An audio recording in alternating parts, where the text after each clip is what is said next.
We're giving you the vetting of deputy ministerial nominees. We told you that 4 different individuals will be coming through the committee today. Lydia Akanvariba is currently before the committee. Let's listen in. Mr. Chairman, let me wish the nominee the very best. Thank you. Thank you very much. I will. I think I'm good. Yeah, I'm good. I will go to the Honorable, the second subject matter. Honorable Kinwa. Yes, you have the floor.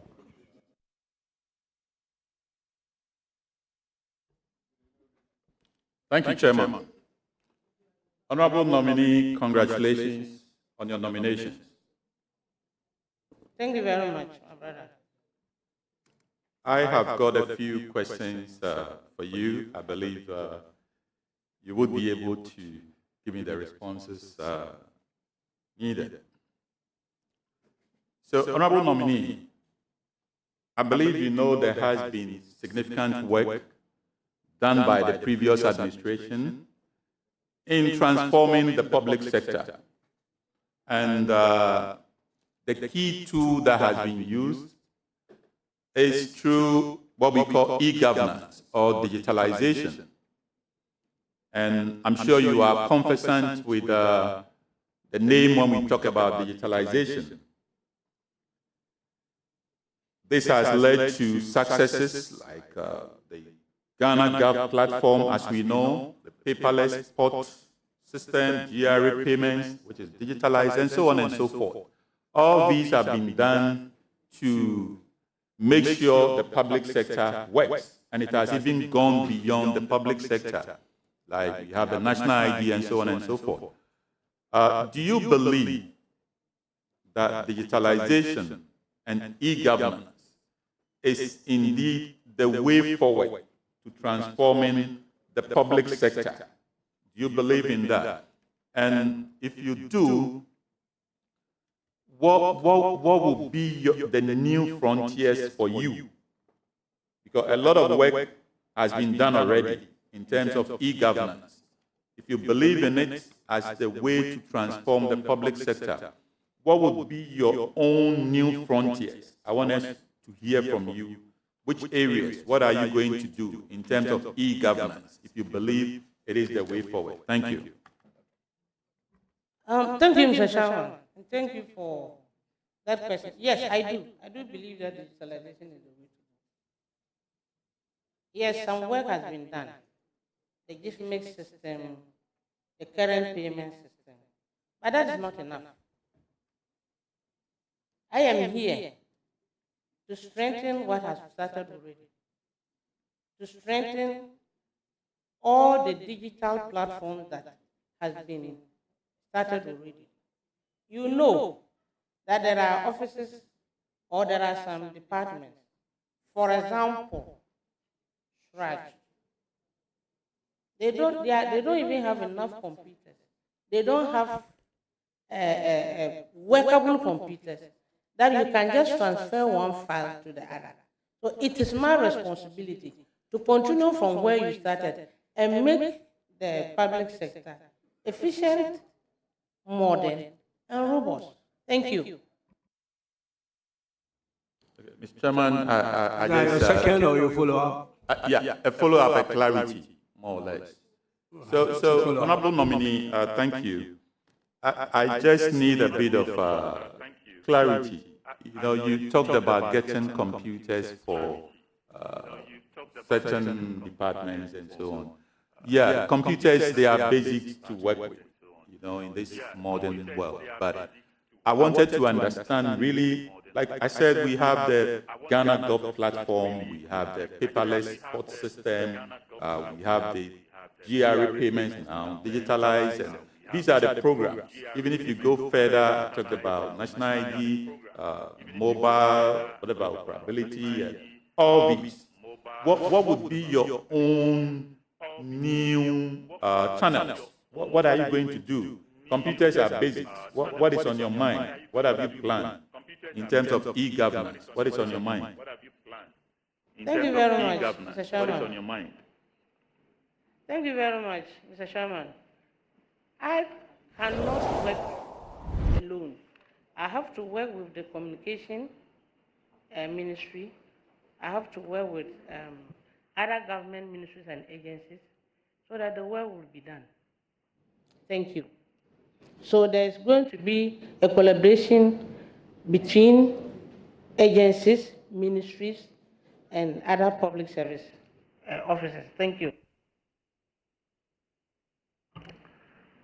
Thank you, Chairman.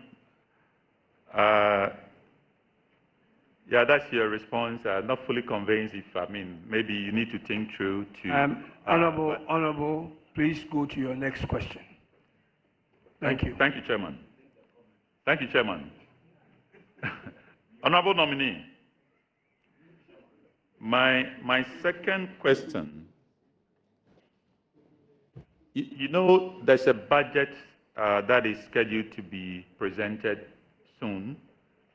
We've heard of 11th March. I'm sure you are aware. So this budget definitely is going to allocate funds to various ministries, agencies, and what have you of the government to promote their programs for the year. Your ministry, which seeks to reform the rest of the ministries, what comes to mind when you anticipate such a budget reading coming up? What sort of budget lines or budget items would you expect to be aligned to your reformist ministries?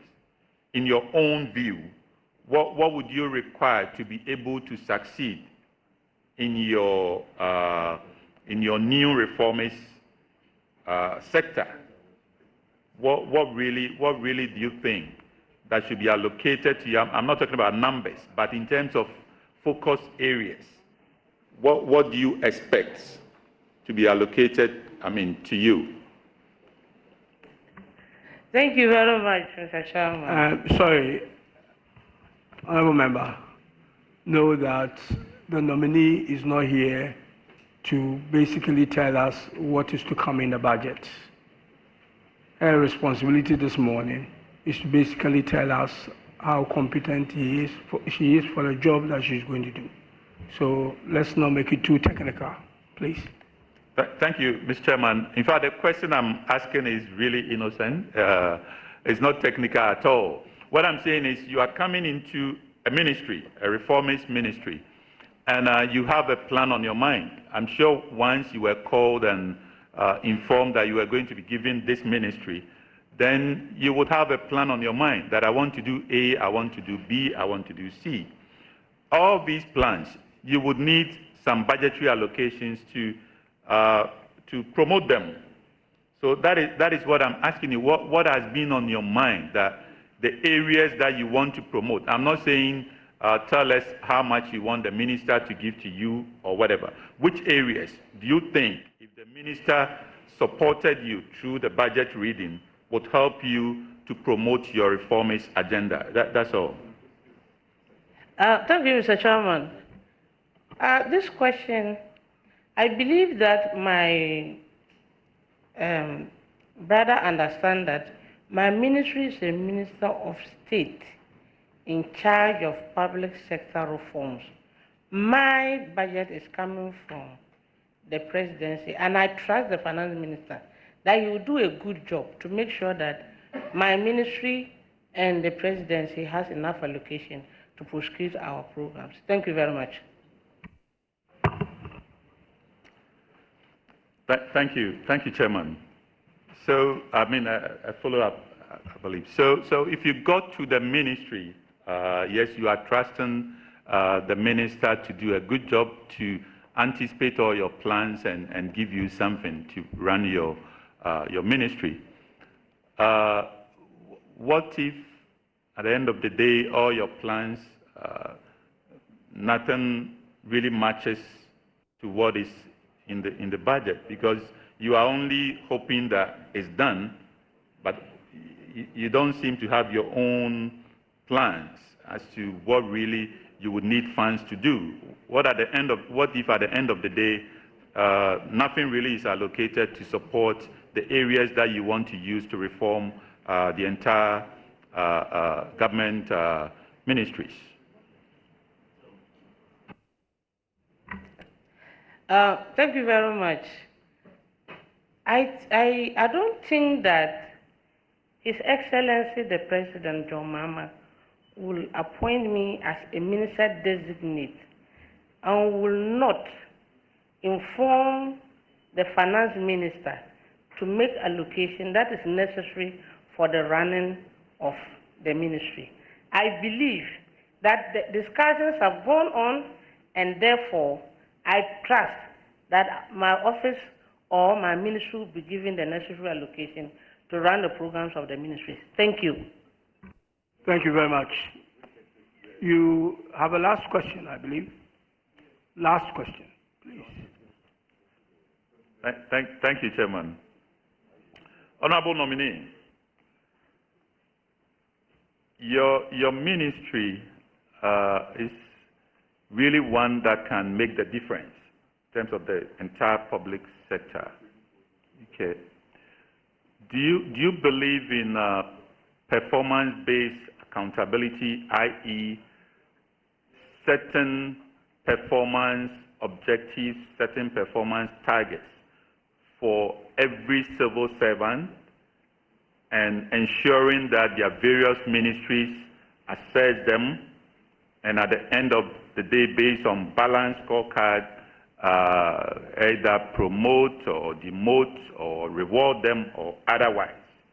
Do you believe in such performance-based accountability for the entire civil service? It is something that you are ready to drive. Thank you, Mr. Chairman. Of course, if you go to a ministry and you are working with people, there must be performance. There must be appraisals. I want to see motivation and productivity. And you can't get productivity without motivation. The two of them go together. So once we are interested in productivity, we should be able to reward people who are working well. And how do you reward people? You have to use appraisal system. You have to use monitoring and evaluation. Thank you very much. That's a follow-up. Thank you. So how would you go about it? Where would you start from at all? It's a big space. You're telling us, given the timelines, what is your plan to get it starting and getting it working practically? Thank you very much. We'll be looking at key performance indicators. We'll be looking at giving them a good working environment. We'll be looking at training and capacity building. Thank you. Thank you very much.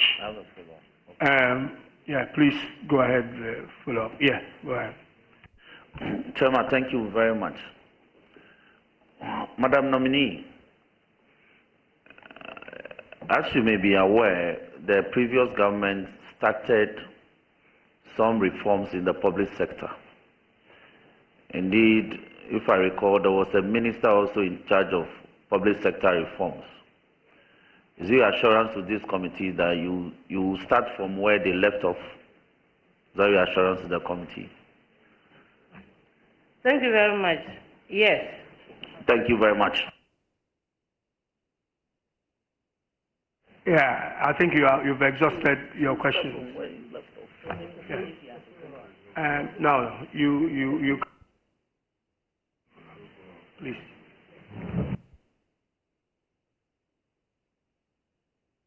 Go ahead, Honorable Raja, please. Thank you, Chairman. Congratulations, my dear sister. Thank you, big sis.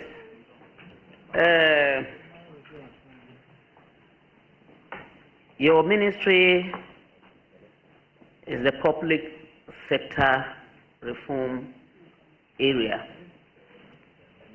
I want you to tell me what public sector reform means?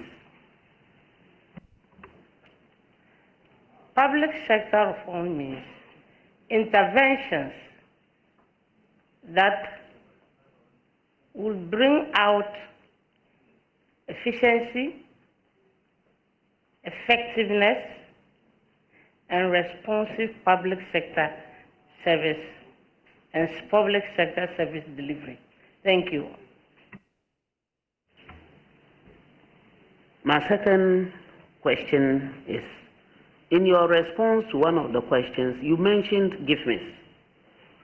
And I know very well that GIFMIS is a system that has come up to help actually in monitoring and curbing the issue of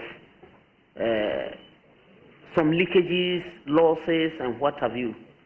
But if you go back to our districts, you realize that at a point in time, there are some of the activities or some payments that are normally supposed to be made.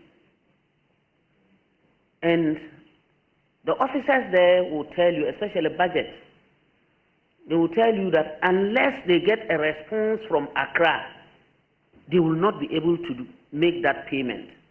They have to get the input from Accra. With the reform, what will you do uniquely to ensure that people in Pusiga will not be waiting for a response from Accra before they are able to input and make payments, especially when there are very urgent matters to be dealt with? Thank you very much, my sister. Thank you, Mr. Chairman, for the opportunity. Some of those issues could be technical, it could be human. In my own way, we have to develop the infrastructure in such a way that things can be done through digitalization. And I want to work with the Communication Ministry to make sure that the digitalization agenda is continued. Thank you. Mr. Chairman, this is a follow-up. Will you consider decentralization of the system to make sure that everything is done in the district? Thank you very much. That is one of the pillars of the OGP that we have, and it's already in the system. And I was asked the same question, whether I would like to continue what is already in the system and even make it more robust. And I said yes. Thank you. Mr. Chairman, my second question, what will you do deliberately to change the structures that are being used in some of the public sectors where you realize that, oh, maybe this activity should have been taken at such and such a level or by such and such a group of people, and yet where it is for now is not the best? What will you do deliberately? Thank you very much, Mr. Chairman. I think we thought of bureaucracies, and I already told this committee that bureaucracies have been there, but it is time that we do continuous engagement with the sectors involved so that we come to understand ourselves that things can be done differently using technology. It is easier to use technology and it's faster to use technology. Again, I will engage the other sector ministers so that we have a stakeholder engagement. We see how we can streamline things in the various agencies and the various services. Thank you. Mr. Chairman, my third question. Most businesses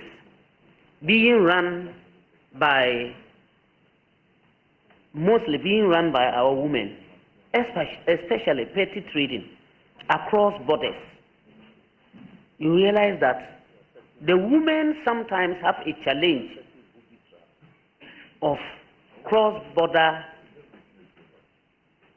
sales going and what have you.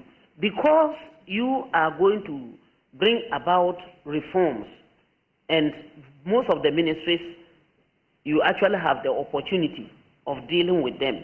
I know it's under trade. What will you do to ensure that our women do not suffer the issue of stop at a border, waste time, pay monies, so on and I mean, they have a whole lot of challenges.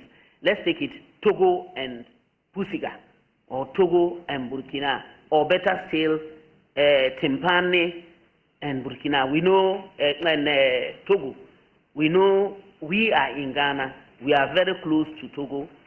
Businesses are being run mostly by our women. What will you do deliberately between the two countries to make sure that our women do not continue suffering? Thank you, Mr. Chairman. This question has to do with a lot of ministers, a lot of sector ministers. It has to do with the Minister of Trade, it has to do with the Minister of Interior, it has to do with the Minister of Foreign Affairs. So we'll engage, so that if there is an opportunity to engage the other countries, to streamline things and make things easier for our women, I will be very grateful.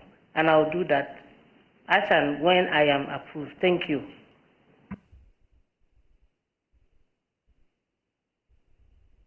Oh, Mr. Chairman, I am done, but there's a little follow-up. My follow-up is this.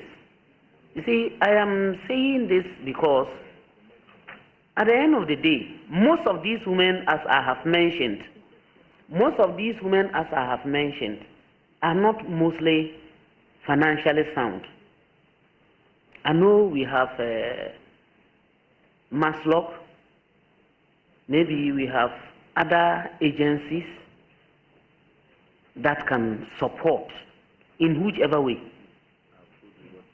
Will you consider discussing the issues of giving support to these women to enable them run their petty businesses?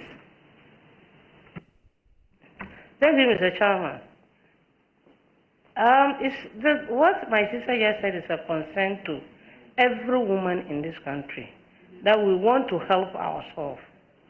And I believe that during the campaign, all of us, including my sister, use the fact that His Excellency John Dramani Mahama has promised to give us a women bank.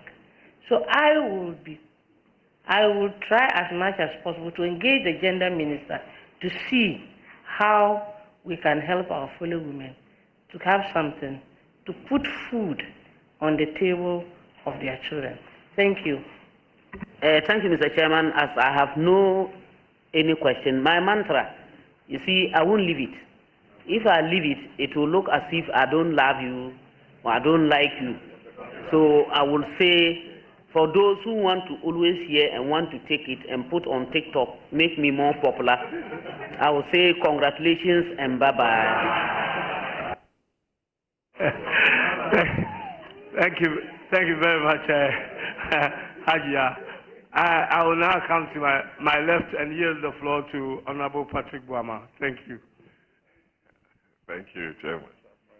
Hajia. Honorable, congratulations. Thank you, my brother. A lot of key personalities in this country have been made to handle your ministry, where you are going to be. Dr. Kwesi Ndum, Usueche,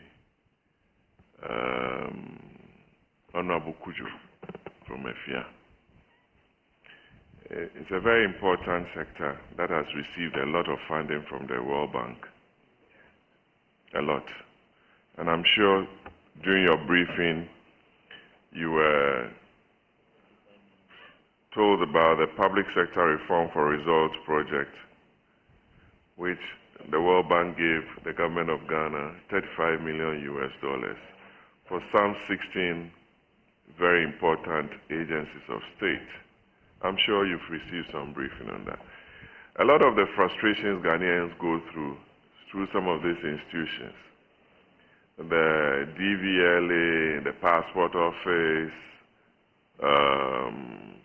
the ministries, department agencies, to enable them achieve some basic demands from those agencies, but yet they go through some serious frustrations.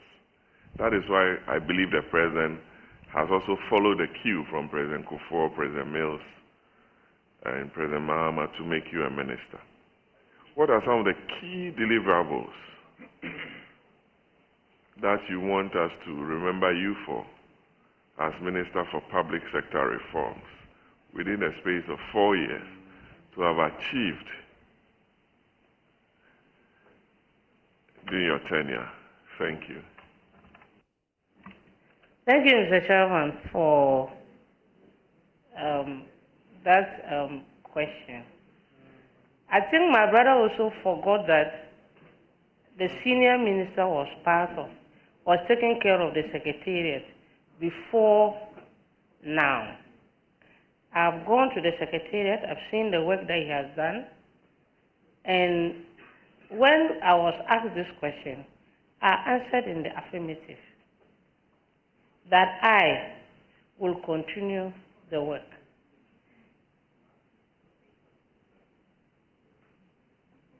Mr. Chairman, in my own way, I will go to the ministry, if approved, to follow what has been done. I've even seen the report where some work has been done. Some, they have achieved some results have not been achieved, and some has partially been achieved. So in my own way, I am going to make sure that I leverage on technology so that there will be transparency in that ministry, there will be accountability, there will be open participation of the citizens, and there will be engagement of government and the civil society. Thank you. Thank you. Let me refer you to Article 198 of the Constitution. I don't know if you have your Constitution with you. It's a very straightforward question. It says... Honorable Member, is that a follow-up or is it a new question? Oh, Lydia, this is my second question. Right. I just want to be sure. Thank you. Hi. Chairman, it says that except as otherwise provided in this Constitution or any other law not inconsistent with this Constitution, the Public Services Commission shall not be subject to the control or direction of any person or authority in the performance of its functions. I know you are going to be working with the Public Services Commission, and can you assure the country that you are going to give them the independence that they require to recruit the right persons within the public service space? Thank you. Thank you very much, Mr. Chairman. I think this question was asked before by, it was a follow-up from Honorable Dafiamapo. And I mentioned that I, going to that ministry, is going to continue the structures that are already there to go with government policy and to make sure that the areas that need to be strengthened are strengthened. Thank you. Thank you very much. We pray so, since the Chief Whip, who is the Chief Counsel for re-examination, has been very good to you. Can we look at page 2 of your CV?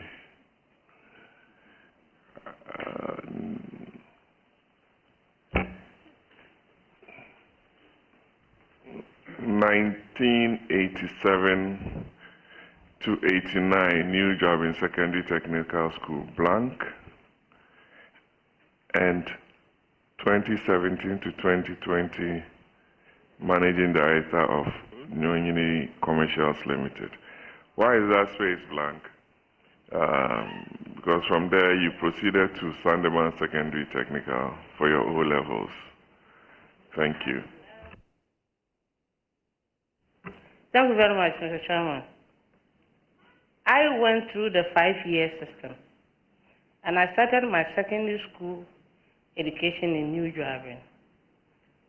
I did 2 years in New Driving, and I continued in Sandeman Secondary School. That is where I got my O-level. And then Norian Commercials. Norian Commercials is a private-owned construction company that I was given the opportunity to manage. Thank you. Thank you very much. I have known you since you came to Parliament, and I want to tell you, you're a very honest person that I've encountered, and I wish you the very best. Thank you. Thank you. Honorable Umar, please, you have the floor. Thank you, Chairman, for giving me this opportunity. Madam Nominee, congratulations. Thank you, my brother. I want to proceed on the question on change. You know, most people do not like change. And you are coming to a ministry where you will be implementing certain changes that will improve government delivery, and especially to most of our deprived areas and remote in the country. My question is, what will you do to the bureaucratic, those who don't want the changes, especially the bureaucrats within the ministries? Thank you. Thank you, Mr. Chairman. In the public services, the bureaucracy is there. It is an open secret that everybody knows that there is bureaucracy in the system. But if you want to have a change, you should engage them, because there are people who actually benefit from the bureaucratic system. They benefit from the status quo. So before you can change them, you have to orientate them as to the reason why you want to change. You have to communicate your goals clearly to them. You have to orientate them. You have to take them through capacity building so that they will understand the reason why you want to change. Thank you. I'm satisfied. My second question is, have you received any briefing by the Secretariat? And if you do, or if you did, what are the challenges that you'll be facing head-on the very day you assume office? Thank you, Mr. Chairman. The challenges are many. There's limited resources to that ministry.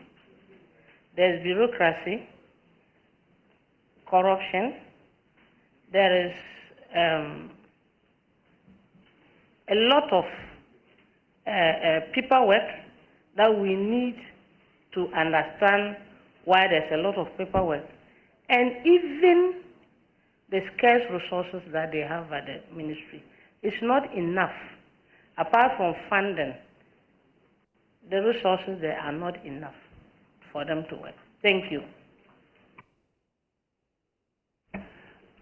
This is a follow-up, and it's about the bureaucracy and paperwork. Will you consider reducing paperwork at the ministries? Thank you, Mr. Chairman. Yes. Thank you. Last question. Have you heard the word OGP, which is Open Government Partnership Initiative? Thank you, Mr. Chairman. Yes. How will you ensure the effective implementation of the action plan, OGP action plan? Thank you very much, Mr. Chairman. You look at the indicators in the action plan, and we have 16 pillars. That comes under 4 headers. And one is transparency, one is accountability, citizen participation, and technology and innovation. Thank you. I wish you well. Thank you. I'm grateful. Thank you very much. I think I will come to Minority Chief Whip. Or you yield that to?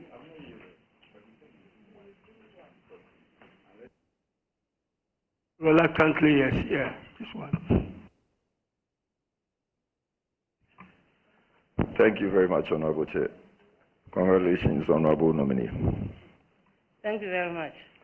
Honorable Nominee, I saw that you copiously made reference to the Constitution and in particular Article 190. So you gave the list of public services. I also have cited Article 191, and with the permission of the Honorable Chair.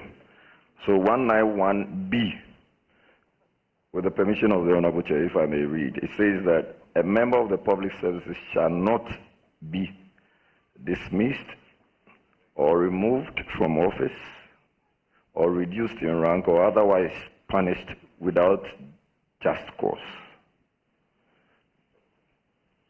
Against this backdrop, we have a letter from the Chief of Staff asking that public servants who have gone through both clearances, both financial clearance, technical clearance, especially you having a background as a nurse, and 15,200 nurses, and other ones in Exim Bank, in NEIP, 11,000 teachers are being asked to go home without just cause. Honorable, I think you came in late. This question has already been asked. So please go straight to... But I'm only placing emphasis. And I watched, so I know. They are not one and the same, but if Chairman thinks differently. So this is my question. Do you think that their revocation has a just cause? Thank you very much, Mr. Chairman. I've answered the question before, and I believe that what I said was I will only be working there as the ministry as a matter of government policy. Thank you. Okay, so Honorable Minority Chief Whip, you have the floor. Thank you, Chairman. Chairman, let me join colleagues to congratulate our nominee, Honorable Lydia. Congratulations. Thank you. I am enjoying your understanding and knowledge of the public sector. I'm enjoying it so far. My first observation is you realize that if you look at the antecedent and the evolution, pre-independence, post-independence, and even where we had military intervention in our governance system, there have been some good public sector reforms. And many of them dovetail into the implementation of the EPR, Economic Recovery Program, PAM SCARS, Structural Adjustment Program, and you have alluded to all of these. What, in your estimation, is the missing link so far? The missing link in terms of our drive as a nation to reform our public sector? Thank you, Mr. Chairman. A number of them, I'm just going to mention one. One of them is political will. As a country, we should have a dialogue so that whatever plan we have, for example, the NAP 5, National Action Plan, if successive government will continue from where one starts, I believe it will help us. And we cannot just do that if we begin to think that this is Party A and Party B. We should have a national dialogue, a national plan that whoever comes to the ministry will continue from where the other one have started. Well, I can see with the little briefing that I've had from the ministry that because of lack of political will, some people are employed due to favoritism and nepotism. And some people are also there who are not supposed to be there. Thank you very much. You spoke to dialogue. Government that have come and gone. The holding of a dialogue has always been a prominent feature. It has always been a prominent feature. So if you are speaking to dialogue as, want of a better expression, a challenge, what do you really mean? And what do you intend to do differently in the context of dialoguing? Thank you very much. In the context of dialoguing, I want to employ all sectors of all agencies of the sectors so that we can sit down and find out the missing link. 2, government alone cannot do the reforms.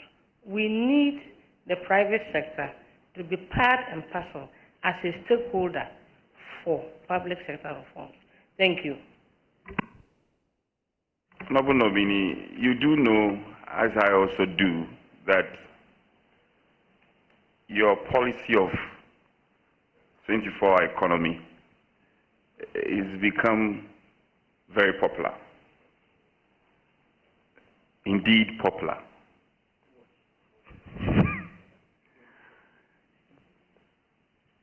So, but I had then candidate, John Dramani Mahama, then candidate, who said that the 24-hour economy is optional.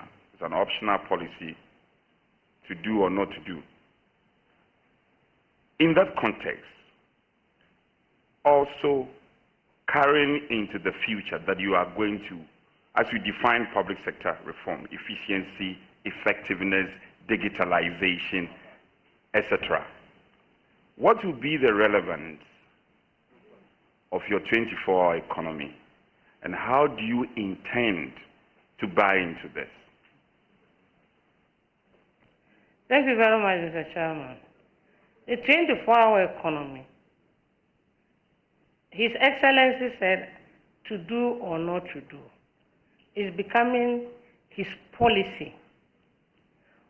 Wherever his policy direction is, I will simply follow that policy direction.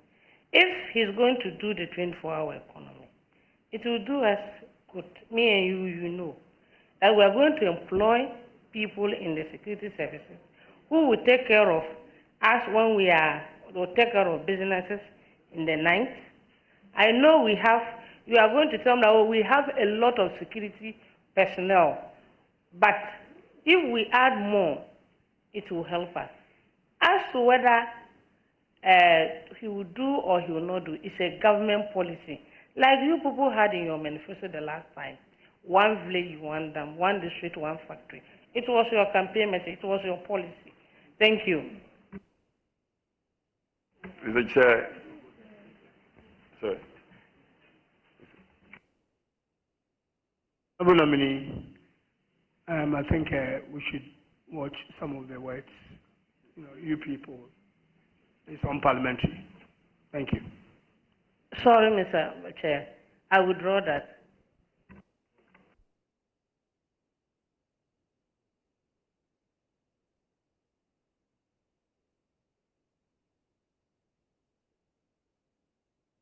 Please, Honourable, please. Honourable nominee, I think you are forgiven.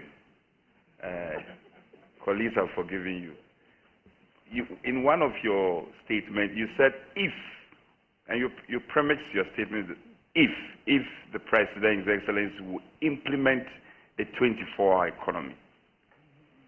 I find that very questionable because I know His Excellency has appointed a substantive officer at the Presidency who is in charge of the 24-hour economy. So the question of if doesn't come in at all. Is it the case that you are not aware or you are not sure the 24-hour economy will work? Which is which? Thank you very much, Mr. Chairman. In your submission, your first submission, you mentioned that the President said to do or not to do. So that if that I used was premised on to do or not to do. Thank you.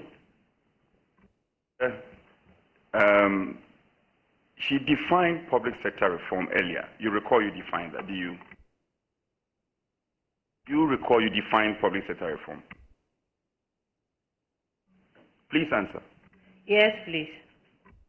And so, based on your own definition of public sector reform, are you able to apprise us, and you have received some due briefing from your ministry, some of the important interventions by the previous administration, which you had already agreed that given the nod, you are going to ensure continuation and sustenance?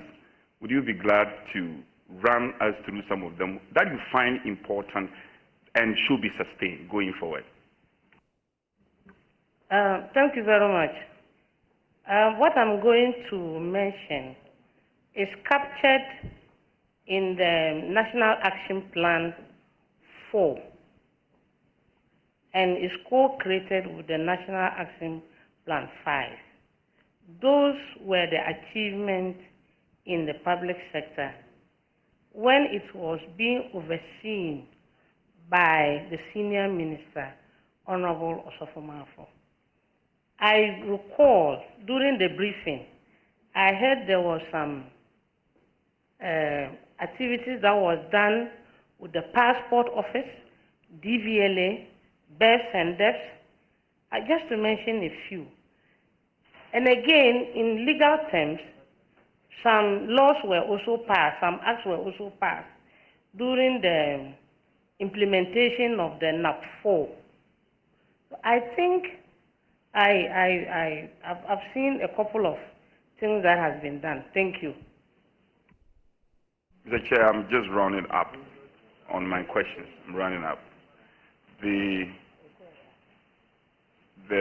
advocacy on anti-corruption, apart from the effectiveness, efficiency in the public sector that we've all been desirous of seeing, the call on anti-corruption is important. We have OSP, we have Attorney General, yet, the fight seems quite suspect. Going into this office, what are you bringing to the table towards the march fighting corruption in our country? What specific interventions would you want to undertake for you to be remembered for? Thank you very much, Mr. Chairman. Some of the interventions I mentioned earlier is about the use of technology and innovation 2 is about engagement. 3 is about capacity building of the employees or service providers. Thank you. The success of our public sector reform interventions also depend on how we relate to the private sector. Do you agree to that? Yes.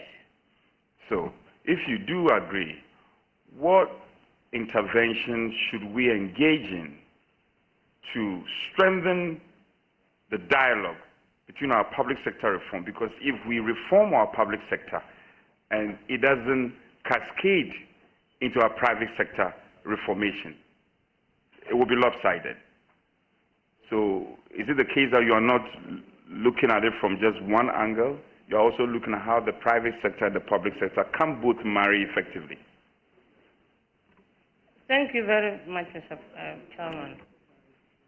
Earlier on, I mentioned that the public sector cannot be reformed without engaging the private sector. So there should be an engagement between the public sector and the private sector. Thank you. Mr. Chair, this will be my last one. Honorable Lydia, you know a number of interventions have started by the previous administrations, including His Excellency John Dramani Mahama, His Excellency Atamis. They all did something. They intervened one way or the other. So, with the benefit of hindsight, in terms of policy and legislation, specific to this, policy and legislation, what will you do differently?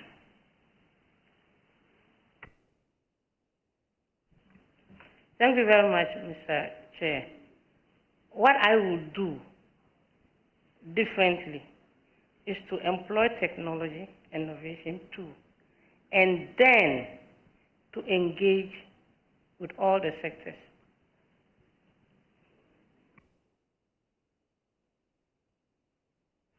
Thank you very much, Leader. I will now engage Honorable Achampon on the 217. Mr. Chairman, thank you very much for coming back to me. Honorable Leader, congratulations. I have a quick intervention. You know, we live in a country where every worker or government employee is asking for better conditions of service. But nobody is talking about productivity. Do you have any plans to reorient the working class so that they will give out their best, increase productivity, so that they also get their share of the profitability that will be generated from their work? Yes.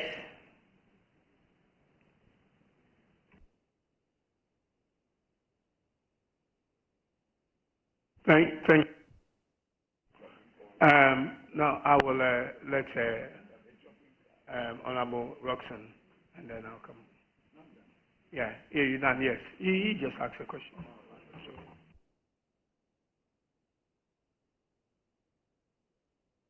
Yeah, Honorable Roxanne, please. Chairman, thank you. My wife. Thank you. Yeah, welcome. Thank you. And congratulations to you. I am certain that our children are watching you from nearby, and they are happy about your performance. I have no doubt you will succeed. Thank you. Now, public sector reforms.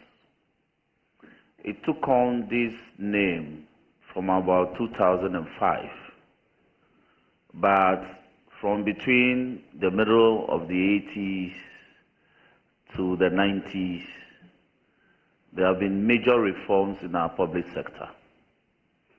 And so by 2005, when President Kufuor was about to end his first term.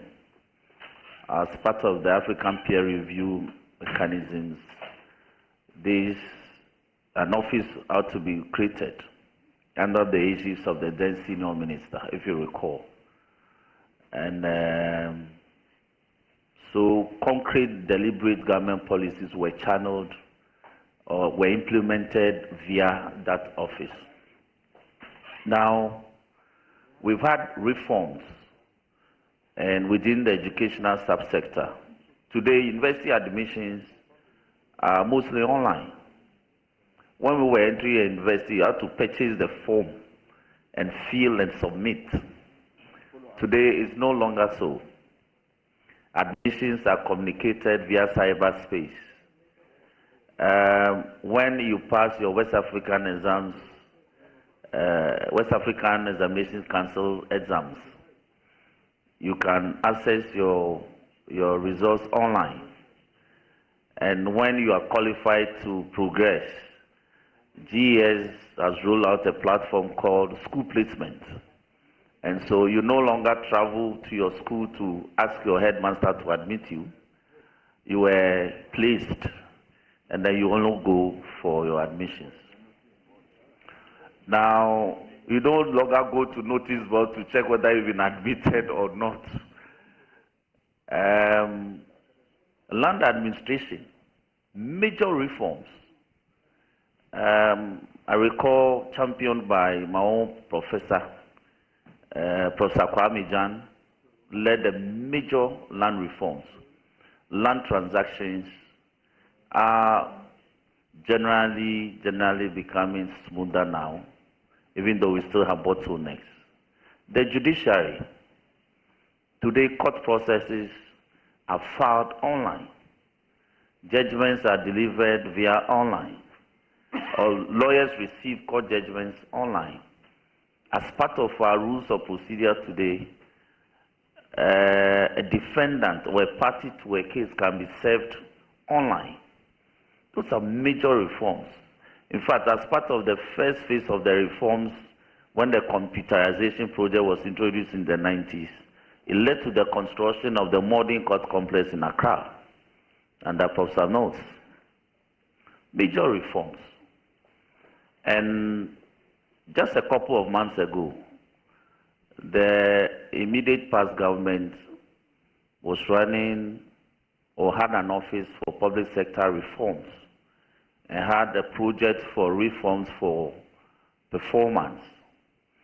And it was led by the then senior minister, then senior presidential advisor on these matters. So, but the secretariat is there, they are operating.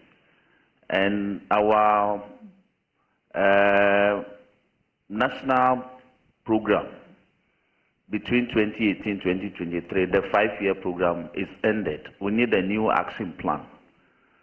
Will you consider finalizing that this year under your aegis so that we can have focused and improved sector reforms, especially even Parliament? We are about to go online. Consuls have been provided. Members of Parliament now can read proceedings on their consuls, correct votes and proceedings online. And statements of colleagues can also be posted online for members to comment on, so that this can be further improved. Because for me, in the public sector, the only constant is positive reforms. Will you consider doing that? Thank you, Mr. Chairman. Yes. The NAP 4 is ending in June, and the NAP 3, the NAP 5 has already started. It's supposed to start this February. So by the end of December, or at the end of the year, we are supposed to assess the implementation of the NAP 5. And it's one of the briefs that I had from the Secretariat. Good. One other area within our public subsector that I think also will need your attention in terms of policy implementation is our BEVs and DEVs registry. I think you should consider rolling out a program where BEVs are captured contemporaneously, records of childbirth. They are captured and certificates are produced contemporaneously. You don't have to go for weeks and months before you get the certificate for the birth of your child. So should be DEVs. So that in our hinterlands, with an app, when the event occurs, it's entered, it's registered online, and a certificate online is generated. So this pension for people for amending birth certificates or date of birth to cheat the system will stop. I believe if you do that, it will generate revenue, it will bring sanity, it will bring major reforms in that subsector. Because you recall, the issue of birth certificate became a subject of a Supreme Court matter for which there's an existing decision. Will you consider doing that for us? Thank you, Mr. Chairman. Yes. And if you look at it currently, you can register your health insurance online. So it can be done. Thank you. And finally, will you consider introducing some reforms in our school feeding program so that we can monitor how the implementation of that program is impacting the schools? Because as a member of the Public Accounts Committee, a lot of issues have been raised regarding the actual impacts on our children in the schools. So that, for instance, where a caterer is supposed to provide meals to the DA primary school in Todome, in South Dine, a simple app should be able to tell that, yes, today, Monday, the caterer did provide meals and of a certain quality to the children. It will cut the issues of caterers being given money to provide food, and yet they don't provide the right quantities, the right quality. The app will be a monitoring mechanism for circuit supervisors to tell whether this social intervention program is being delivered as intended by government or not. Yeah, thank you, Mr. Chair. Yes. If we are able to provide the infrastructure that will help us to monitor the school feeding and other things, it will go a long way to bring accountability and transparency in the system. Thank you. Finally, the other area I want you to consider reforming is again within schools, but the secondary school subsector. Feeding by or provision of food items to our secondary schools. It's a major focus of the Auditor General. And within the past couple of years, he's flagged in many schools, because the center may direct that, for instance, Peki Secondary School should be provided with 100 bags of rice. The supplier ends up providing 60 bags of rice. Because they need the food, they are unable to reject. They hope that the shortfall of 40 bags will come. It never comes. But if you roll out some reforms in terms of an app to monitor, to track when these food items are supplied, we can check that the correct quantities are supplied and on time, and also the quality. You must have heard recently that there were issues raised by the Auditor General regarding some expired food items provided to some schools. This reform that I'm asking you to consider implementing will also check that the quality of the food, the items, the efficacy, everything, manufactured, everything will be checked. So we can have an instantaneous way of determining if anybody will want to cheat the system. You consider reviewing that system for us, won't you? Thank you, Mr. Chair. As I said earlier, I will work with the communication minister so that we provide the infrastructure that can do that for us. Thank you. Chairman, on this note, I want to wish my wife all the best. I thank you for the opportunity. Thank you, Chief. I will now come to my left again and engage Honorable Patricia. Thank you. Thank you very much. Chairman, I hear I'm supposed to call my wife in quotes.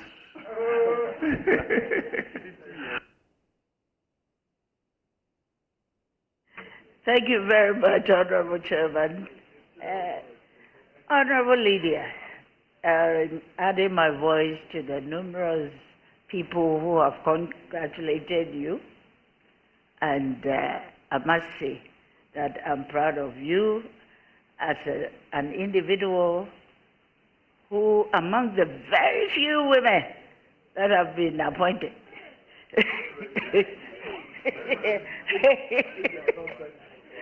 I know people are asking because, yes, and I must say that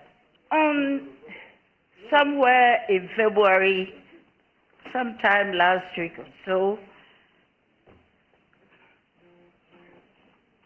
you faced a criticism from a private legal practitioner in the person of Martin Pebu, who questioned your suitability for the role of the Minister of State for Public Sector Reforms. Mr. Pebu argued that based on your credential, you lack the necessary experience to lead the ministry effectively. Do you think this comment stems from the patriarchal nature of Ghana?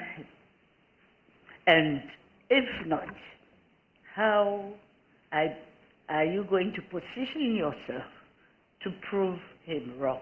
Thank you. Thank you very much, Mr. Chairman, and thank you, my sister, for that observation.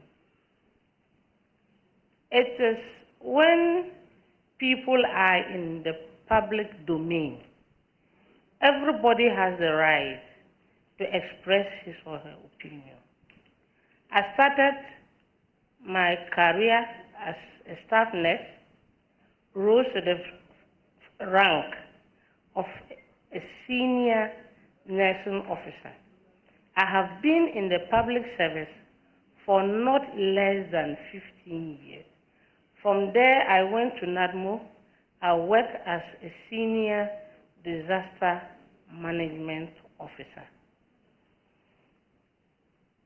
My responsibility at the ministry is to collaborate and provide leadership so that the structures at the ministry will work. The president has interacted with me. He knows my capabilities, and I don't think he has made a mistake by appointing me as a public sector reform minister.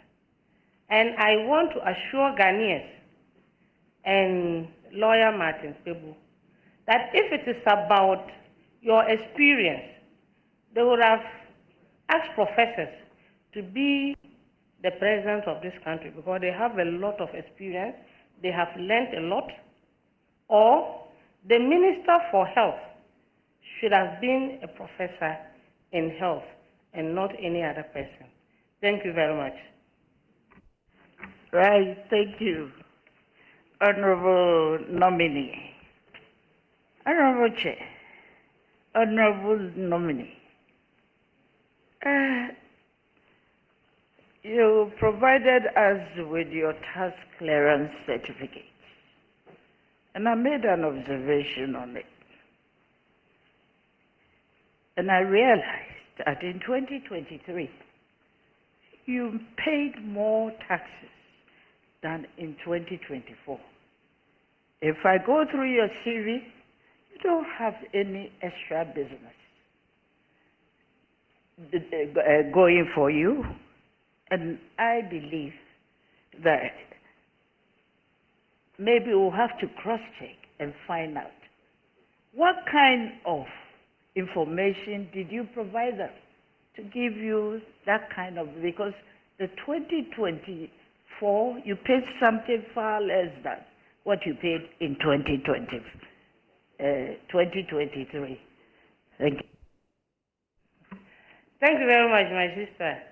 What really happened in 2023 was that the previous years, I didn't file my tax returns, so I was given a penalty to pay, and that rose the figure to that level. Thank you.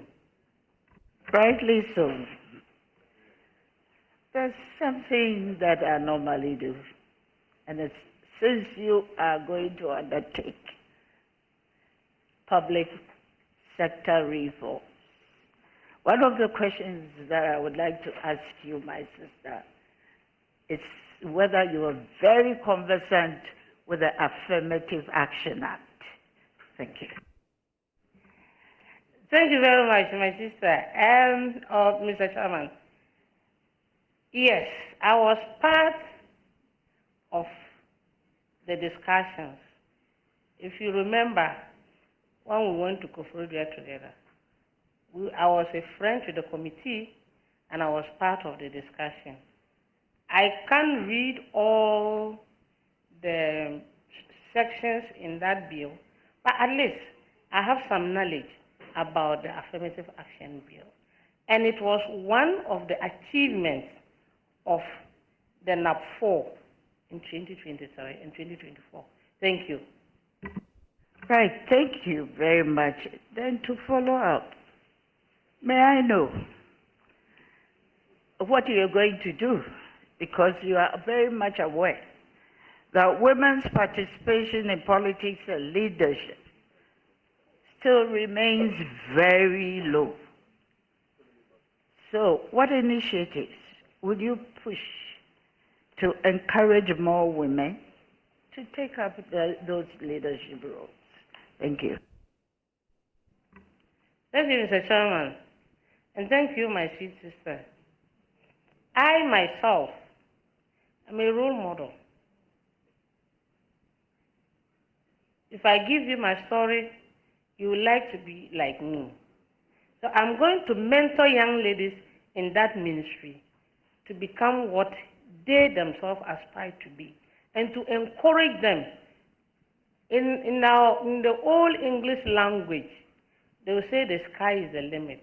But to me, there is something beyond the sky that you can go. And I will tell them so. Thank you. Thank you very much. Are you aware that under clause 15, there's a specific activity that your sector will have to undertake to ensure the gender equity or inequality finally, and therefore, and then also make reference to the third schedule. So, my honorable nominee, I would like to find out from you, what exactly will you be doing? Because there's a specific responsibility for you to undertake that action. Thank you. Thank you, Mr. Chair. As I mentioned earlier, I've not been able to go through And I cannot remember everything that is in that act. But as you have brought to my attention, I will go and read and practice it and make sure that whatever has been provided there is achieved for the interest of women and for the interest of gender. Thank you. That's exactly what I wanted to achieve. If it's happening on your blind side, I want to bring you to speed on that.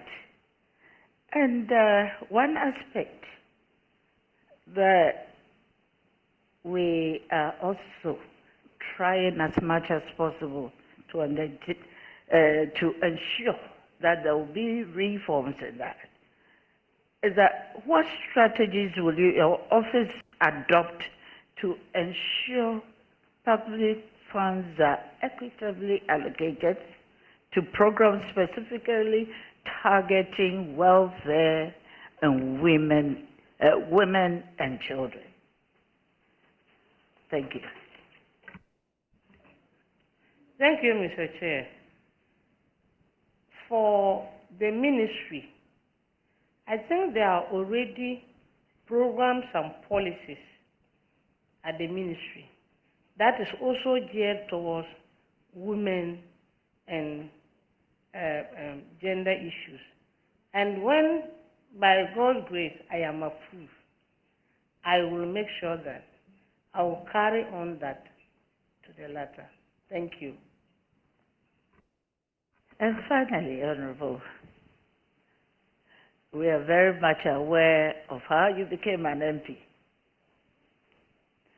And you have been found on record to indicate that you have performed far, far, far better than your predecessor. Could you please let us into what difference you have made in that respect? Thank you very much. Thank you very much, Mr. Chair. My sister wants to know the activities that I've carried on in my constituency. My constituency is a vast constituency. I have a lot of activities to my credit. Currently, I have 2 chiefs compounds to my credit. I have given the constituency its facelift for 1 chief's compound. I have produced 500 dual desks for the schools. I have 172 students that are supported for the past 4 years. I have helped the education office for them to run their system because sometimes their money doesn't come early. I can go on and on and on, but just to mention a few. But if you really want to know what I've done, I can provide that to you on paper. Thank you very much. And finally, Mr. Chair, listening to you, answering questions from our various MPs who are here, contributors to your vetting, I realize that you've always been talking about the introduction of technology. But let me come into this specific issue. You've come under a very good exposure from our Chief Whip in the person of Honorable Dafiama. Honorable, the Akufo-Addo government started the digitalization agenda. Digital transformation has the potential to revolutionize public service delivery. Yet many regions in Ghana still struggle with limited access to modern digital infrastructure. What initiative will your office pursue to modernize government operations, and how will you ensure that these digital advancements benefit both the urban and the remote communities across Ghana? Thank you. Honorable nominee, just a second. Honorable Leader, His Excellency President Nana Akufo-Addo continued the digitalization agenda. It has long started, and presidents contribute to it. Thank you. Yes, duly amended. Thank you. Thank you, Mr. Chair.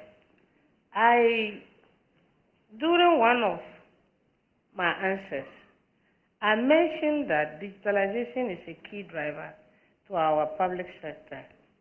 But I cannot just say that I'm going to leverage on digitalization alone. It is from the Ministry of Communication that will provide the needed infrastructure, that will provide the needed communication gadgets that we can leverage on to be able to bring reforms into the public sector. Thank you. I wish you all the best, my sister. I'm grateful, my sister. Thank you very much. I will now invite the Honorable Minority Leader, and then after I will wrap it up. Thank you.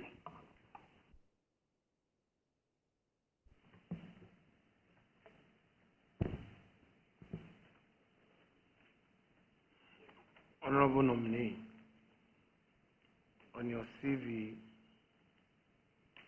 your last date of employment as a nurse was in 1998. Do you maintain that?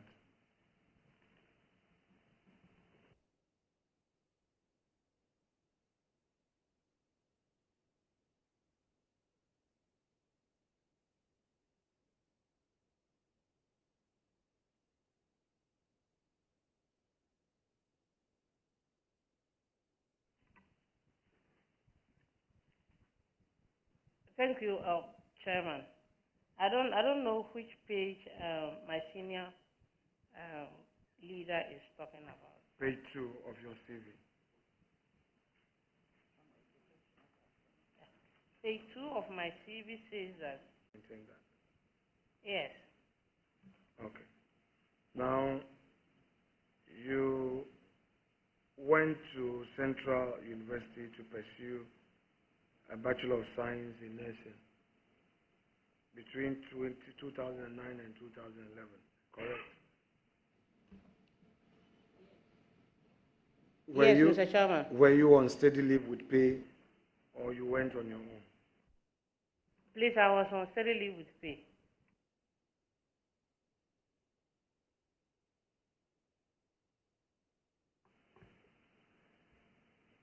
Now go back to work experience.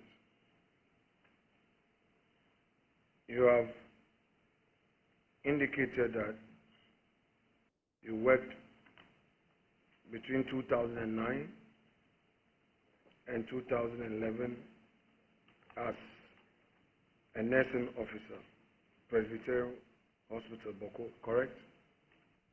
Yes, Mr. Chairman. So, in other words, you left the nursing profession in 2011, correct? Yes, Mr. Chairman.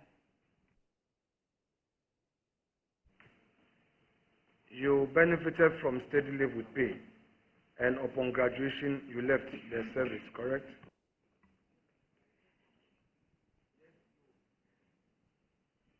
Yes, Mr. Chairman.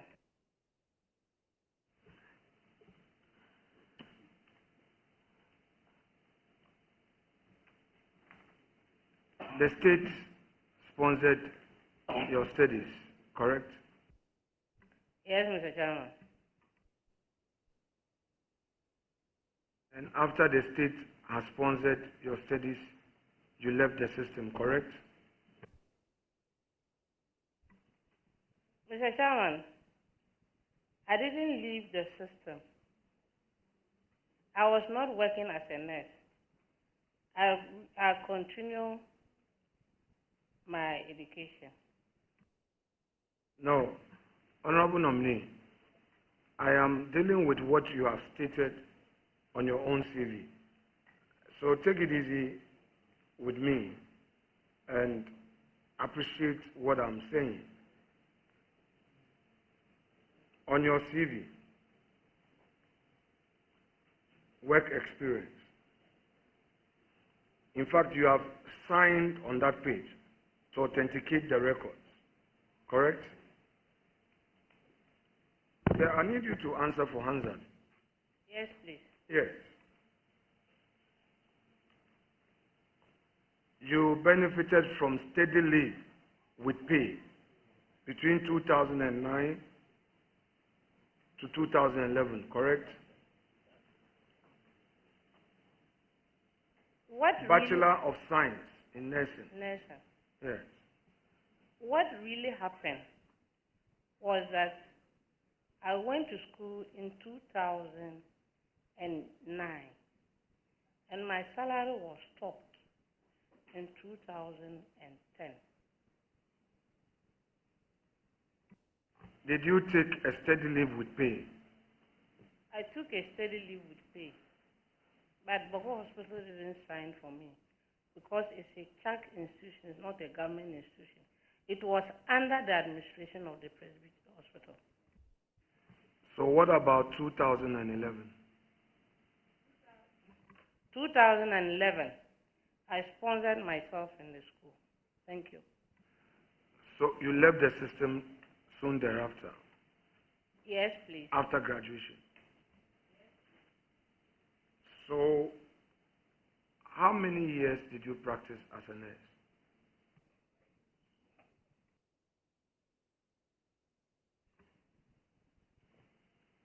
So your public service experience as a nurse is 11 years, correct? Yes, please. You okay or no? Ni ngbefa ni otayega. Ofane no mi awa colleague on kama mi. Kanya mi me.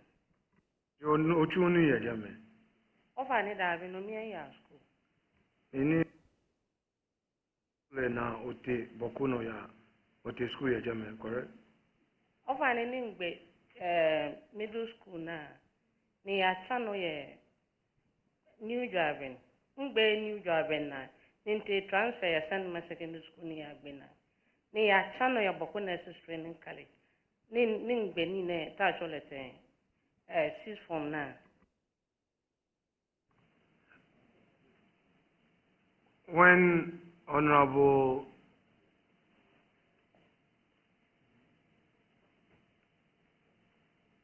Patricia PJ was asking you a question, she conditioned her question. You did not condition your answer. I want to give you an opportunity to clarify. To help you, she said you had publicly stated somewhere that you have done far better than your predecessor. And the predecessor we know is your late husband. In your answer, you succeed.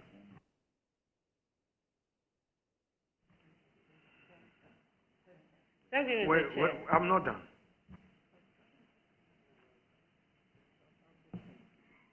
Your predecessor, in this context, as I want to understand, is your late husband. Would you want to clarify who the predecessor you are referring to? Thank you, Mr. Chairman. My predecessor is not my late husband. My predecessor is the former Deputy Minister of Justice and Attorney General. Yes. Okay. Honorable Kinka. Okay, that's all right. He did one term. And yes, please. Your my dear did how many terms? He also did one term. So your issue of having done far better is only limited to Penkwa, not your husband, correct? Yes, please. So I take it that it was a political statement. It was a political statement. You didn't really mean it. It's yes and no.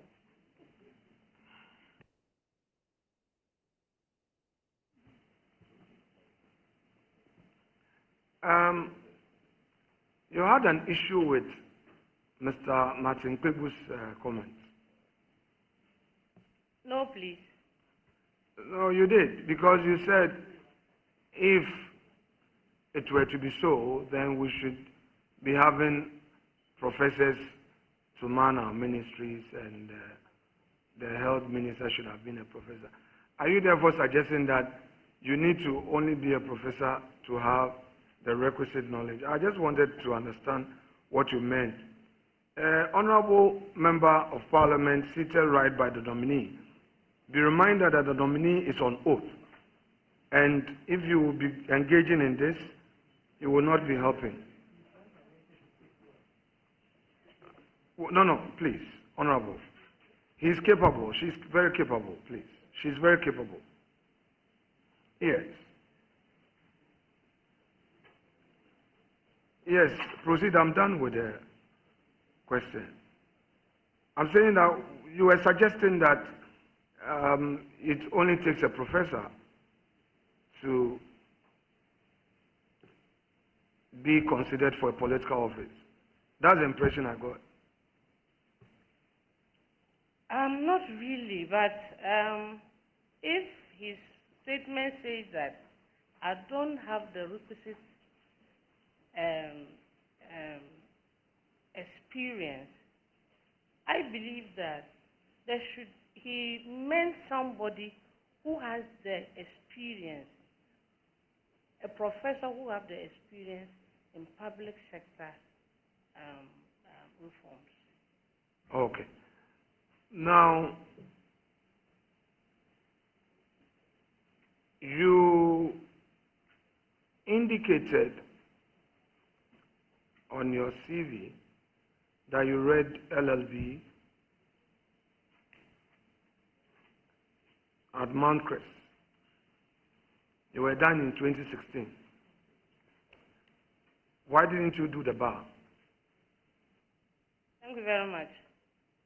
I tried bar exams, but unfortunately somewhere along the line, I had private issues, and came the big blow when my husband passed.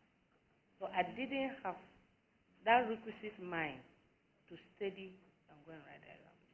But I'll still go back and write the exam. Thank you. All right. Try and pursue the bar exam. I'm sure you want to be called to the bar someday. Thank you very much, Senior, for your... I'm sure you want to be called to the bar someday. Yes. Very well. Thank you. Are you really interested in this, your nursing profession at all? I am. Leader, thank you. Should there be a change of mind by His Excellency the President to move you to the Ministry of Health, how would you find it conducive to your profession as a nurse? Thank you very much. I'll still work perfectly at the ministry because I still have the experience. Thank you. You have been on the countryside, and on this point, let me say that Honorable Ladi made a submission on the floor. I sat there and I was very touched when she spoke with passion about healthcare professionals in our rural communities and how our people are suffering. Is it really the case in your area? Yes, please. So would you encourage more recruitment of nurses in our deprived communities? Yes. Would you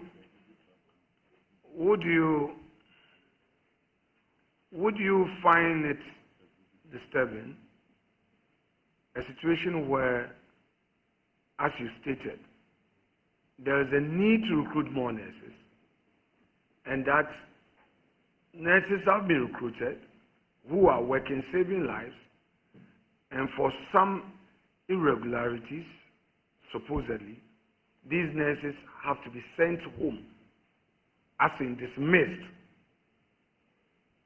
Would you find that disturbing? Because anytime a nurse is absent from a community, a life is in danger. You would agree with me on that? Thank you very much. I want you to answer without a partisan political hat. And your objectivity and your sincerity will shorten the process. I mean, I know you are a very sincere person. Yes, I will be heard. Thank you. If somebody should die because a nurse didn't come to work. That assured, would you, as a public officer, I'm not even saying you being a minister of state, and I say so because only yesterday we were in government, and there were things that publicly we couldn't come out to say, critique our government, but in-house we could make suggestions to government that, oh, this particular policy, we hold a view that it could be varied, it could be done this way. Considering your peculiar challenge in your own constituency and elsewhere that you know, would you engage government to have a second look at this directive to terminate the appointment of nurses who were recruited after the elections? Thank you very much, Mr. Chair. I think, respectfully, my senior colleague and leader, I've answered these questions sincerely, that it is about engagement, it's about understanding the issues, it's about we having a collective agreement as to how we recruit people into our services. That would help us. Thank you very much.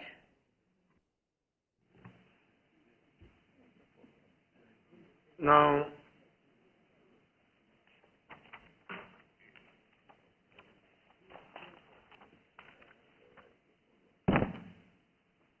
we obtained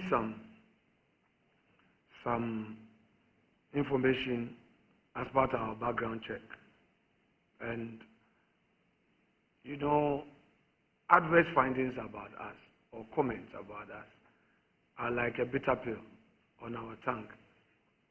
All of us politicians. Sometimes we are in self-denial, but those are bitter pills for healing. So take it in good faith. The little exercise I'm going to do. Is that okay? Don't be emotional about it. So your constituents were interviewed, and this is what they had to say about you. She is described as competent and capable leader with the ability to mobilize the grassroots. However, some of her constituents perceived her as indecisive, making her susceptible to external influences. This is a perception, but we are also in a perception-driven enterprise. Having heard this,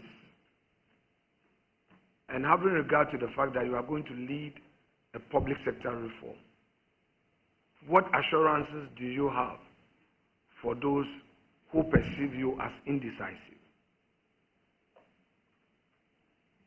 Thank you very much, Mr. Chair. I believe that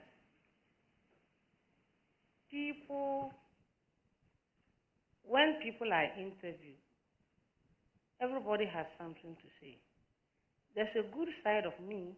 They said I am capable. So I want to assure you that I am capable of handling the ministry that I'll be going to take care of. Thank you. The next one, we are all sinners. And for the next question, I'm sure all of us, the 275 of us in the chamber, will be considered guilty of this crime.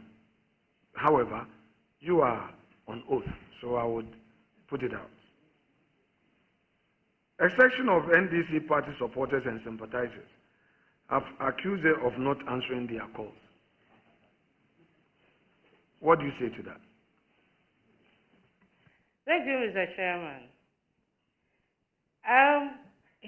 My leader has already answered the question for me. He said we are all sinners. And I pray that those people that I didn't answer their calls will forgive me. Thank you. But what assurances have you for them? And I want to assure them that I will work on it and I will now answer their calls. Now, can honorable nominee, let me suggest to you what I have done. Maybe it will help. Sincerely speaking, it is practically difficult to answer all calls. However, we, this generation, have the benefits of this social media. So I have employed some gentlemen who are managing that communication and are getting swift responses, from the office and getting the problems resolved. At least not 100%, but at least they are always responding to the phone call and relaying and responding. So I think you can adopt it with the necessary modification to suit your peculiar situation in your area. So try it.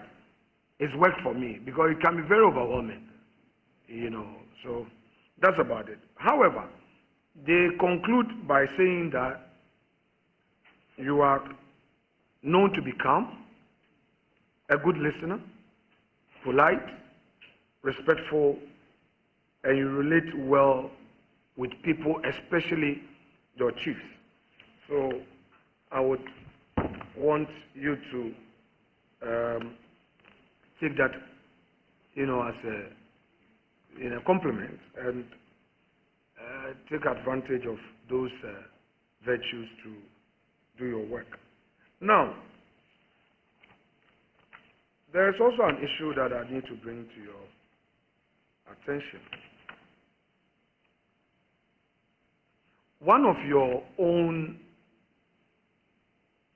referees, you have provided referees, and one of your referees describes you as humble, respectful, but states strongly that you ought to be assertive in your dealings.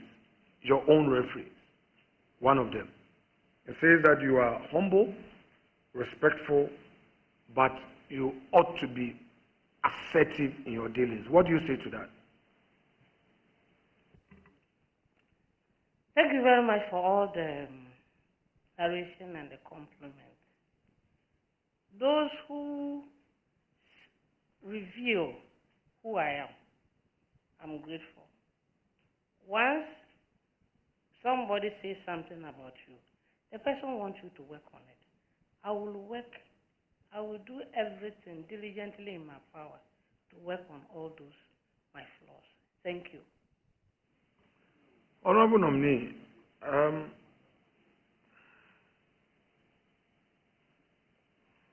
you have just been nominated for this public sector reform portfolio. By the way, where is your office going to be located?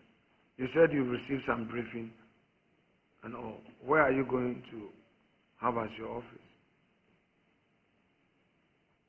Thank you very much. My office is just opposite the Ministry of Finance, an extension of the president. Okay, that building. story building. Yeah, thank you. Very well. Now, the NDC manifesto, do you have with you?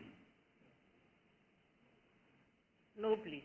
Should I give you an opportunity to have it, take it?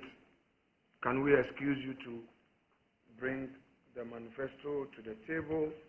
Because we have some very important questions to ask about the blueprint that brought you to power. Chairman, may we grant nominee leave to have with her the manifesto of her party? Granted.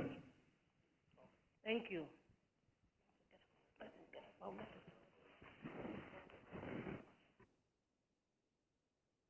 Please, Madam Nominee, please sit, please. Yeah, unless you want to stretch.